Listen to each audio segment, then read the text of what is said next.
আজকে এসেছি গড়চুমুক পর্যটন কেন্দ্রে, মূলত পিকনিক, বা তার সঙ্গে সঙ্গে আমরা ঘুরে নিলাম এখানকার ছোট্ট চিড়িয়াখানা।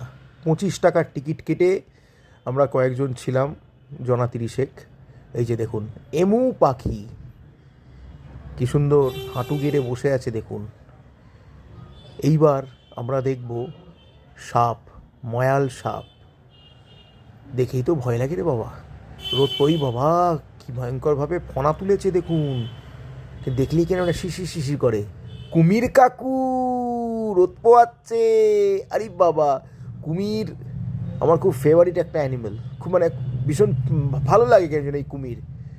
আর একদম লাস্ট কয়েকটা পাখি দেখার পর চলে এলাম হরিণের খাঁচায়। হরিণও আছে, নীলগাইও আছে, দেখুন একসঙ্গে সবাই মিলে ঘাস খাচ্ছে। বেশ নিরীহ প্রাণী।